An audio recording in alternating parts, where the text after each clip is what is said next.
Eu imagino que todas estas canções aqui apresentadas foram inspiradas no Magnificar, ou Magnificat, lá do latim, quando Jerônimo, no século IV, ele traduziu a Bíblia hebraica para o latim, denominada Vulgata, na língua do povo, e nós encontramos esta expressão que significa enaltecer, engrandecer, louvar. E de onde vem isso?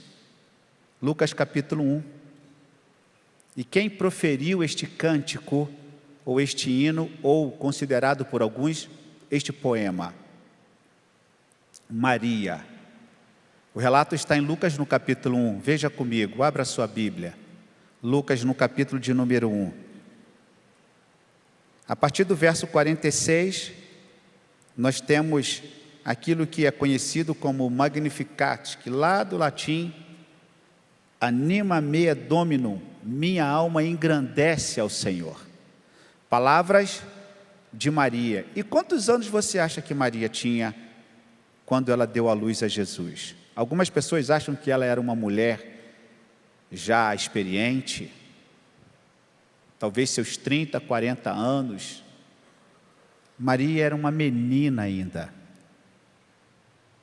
Os historiadores apontam aproximadamente entre 13 a 16 anos, obedecendo à cultura do tempo, da época, obedecendo aos rituais, obedecendo aquilo que as famílias e os casais se juntavam naquele tempo, provavelmente entre 13 a 16 anos, talvez 15 anos, como alguns apontam. Uma menina, uma adolescente.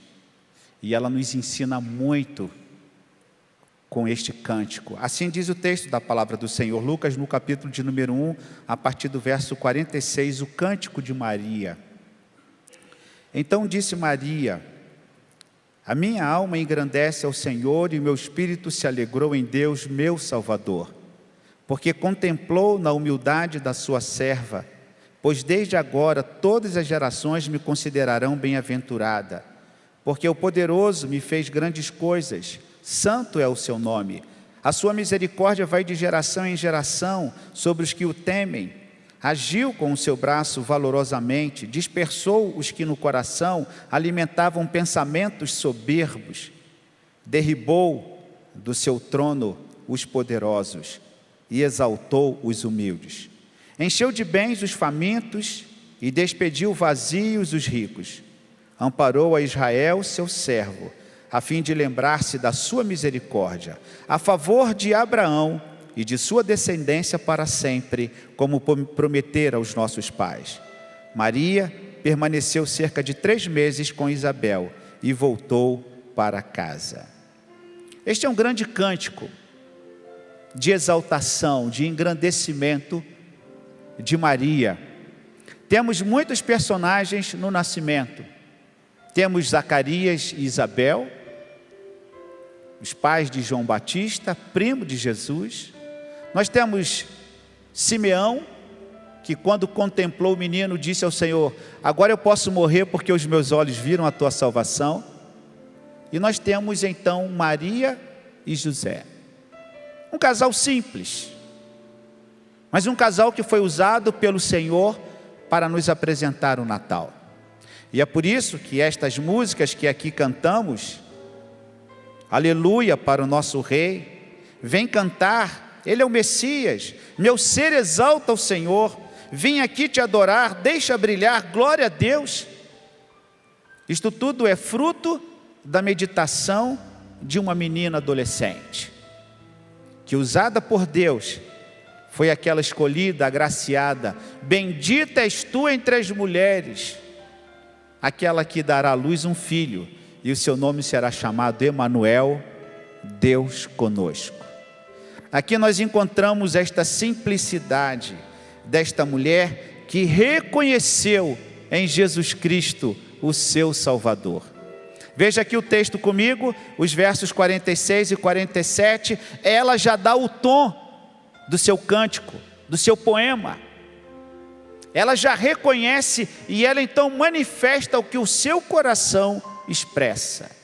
E assim diz o texto: Então disse Maria: a minha alma engrandece ao Senhor, e o meu espírito se alegrou em Deus, meu Salvador. Ela se utiliza de um artifício literário semítico, lá no tempo de Abraão, no tempo da antiguidade, que era expressar espírito, emoção, tudo para louvar ao Senhor. E ela então traz aqui alguns reconhecimentos. O reconhecimento em que ela fala que a minha alma enaltece, exalta, glorifica ao Senhor. A minha alma engrandece ao Senhor. Daí o magnificar, que significa exaltar, engrandecer. Você lembra da figura do reitor da sua faculdade? Magnífico reitor? Pois é, nós encontramos esta palavra também, que significa o imponente, o grandioso, o magnífico, o poderoso. Assim, Maria se expressa para com aquele menino que ela geraria. A sua alma engrandece ao Senhor. E ela diz então no verso de número 47, e o meu espírito se alegrou em Deus, meu Salvador. E aí Maria faz um retrospecto da vida. Ela entra no tempo, ela vai no corredor da história e começa a citar aquilo que Deus havia feito, através de Abraão, através de Israel, Jacó, através dos seus feitos poderosos. Ela começa a narrar aquilo que Deus havia feito no Antigo Testamento. E ela chega a uma conclusão: como pode este Deus tão poderoso, este Deus tão suntuoso, este Deus tão magnificente, tão generoso, tão imponente, se lembrar de uma humilde serva? Veja comigo ainda, irmão, no capítulo de número 1, a partir do verso 26, nós temos o nascimento de Jesus narrado pelo evangelista Lucas. No 7º mês, foi o anjo Gabriel enviado da parte de Deus para uma cidade da Galileia chamada Nazaré. Lucas 1, 27. Há uma virgem desposada com certo homem da casa de Davi, cujo nome era José. A virgem chamava-se Maria. E entrando o anjo, aonde ela estava, disse: alegra-te, muito favorecida, o Senhor é contigo.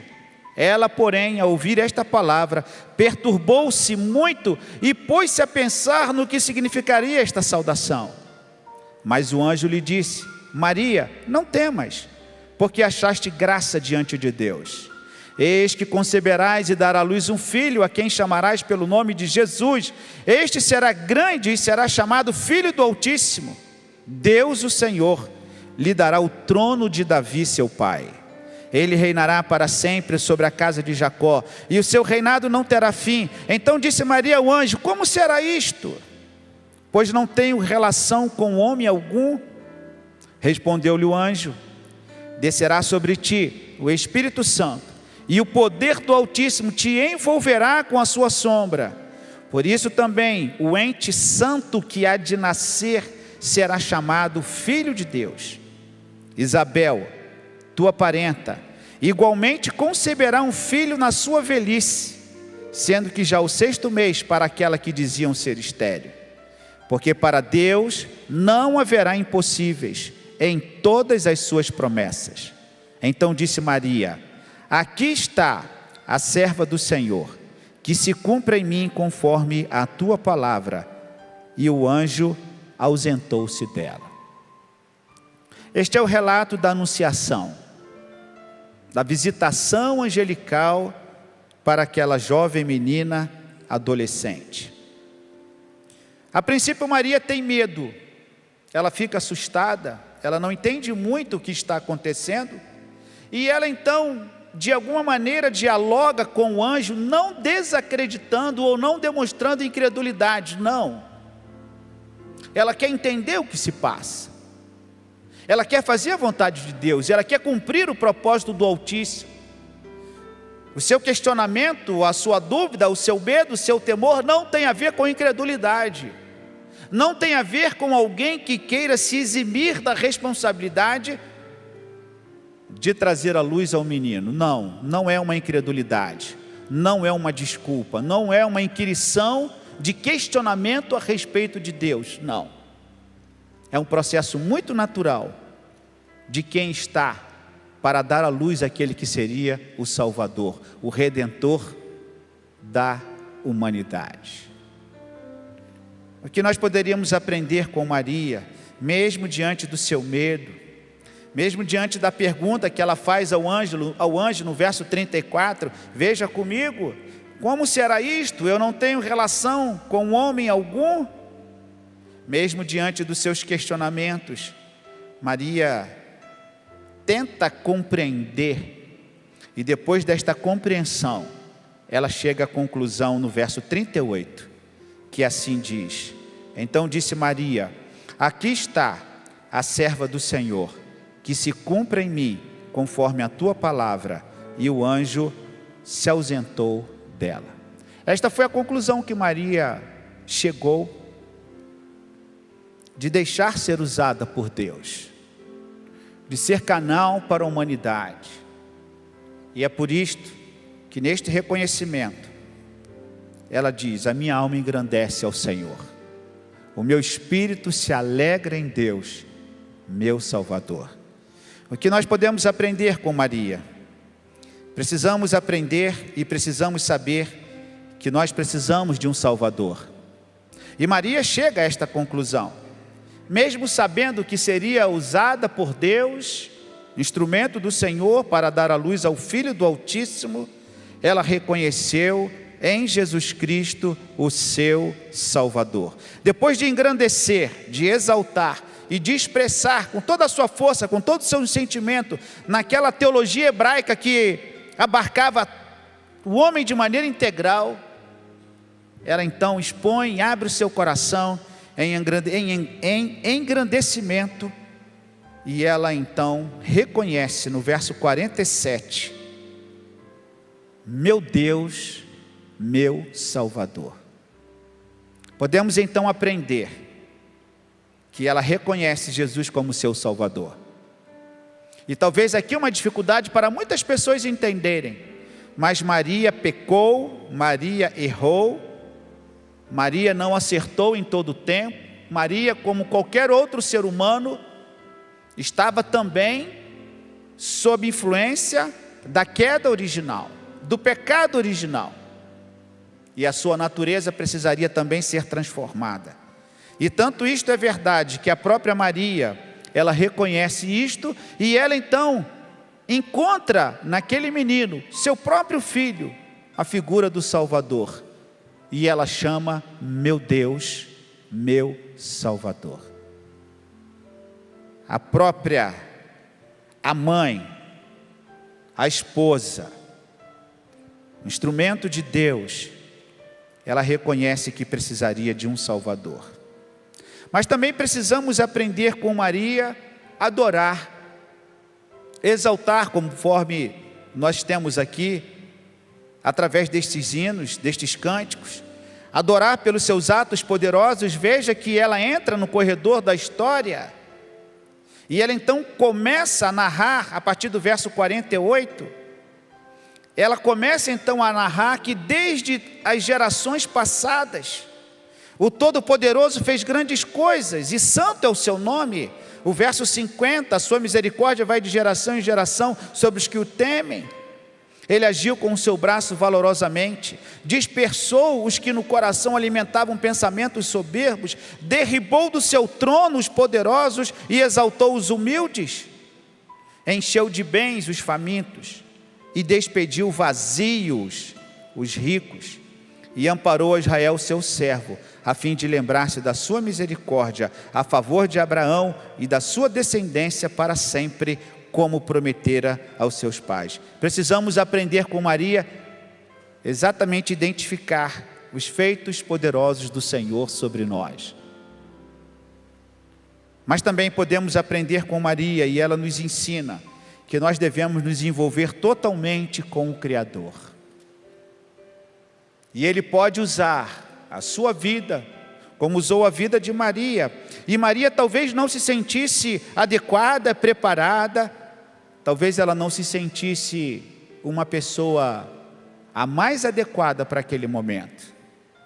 Mas conforme eu disse, e o texto bíblico nos apresenta, quando o anjo, ao conversar com ela, expõe toda a narrativa de que ela seria usada pelo Senhor, ela reconhece e diz: cumpra em mim conforme a tua palavra. E diz o texto bíblico no verso 38 ainda do capítulo 1, que quando ela disse isto, o anjo se ausentou dela.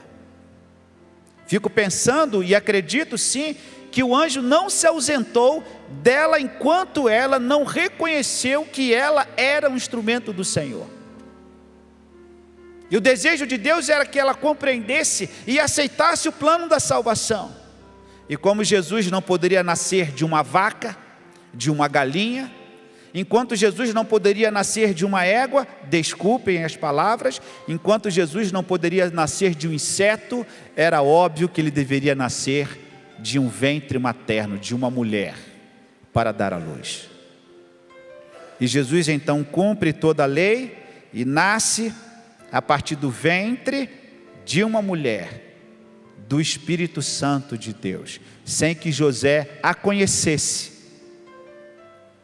do ponto de vista sexual. Precisamos nos envolver com a obra do Criador.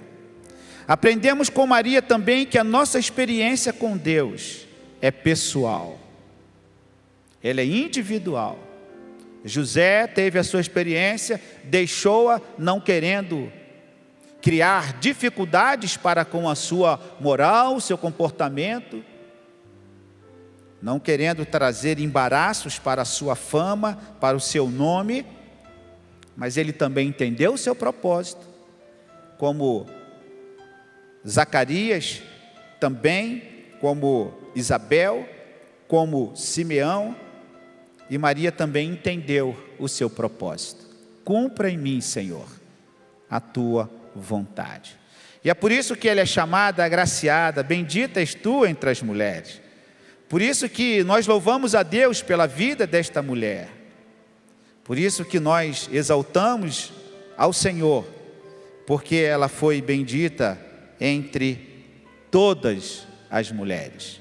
Podemos aprender também com Maria que Deus trabalha passo a passo. Ele vai nos levando a conhecer o seu propósito, o seu programa para nós. Podemos aprender com Maria que dialogar com Deus é possível, que falar com Ele é possível, que questionar sobre algumas coisas, sobre a nossa vida, sobre a nossa existência, sobre o nosso propósito é perfeitamente possível, como ela faz com o anjo, perguntando a ele: será que isto é verdade? Podemos aprender com Maria que Deus trabalha gradativamente, dia após dia, tentando nos convencer de que a sua vontade é boa, perfeita e agradável.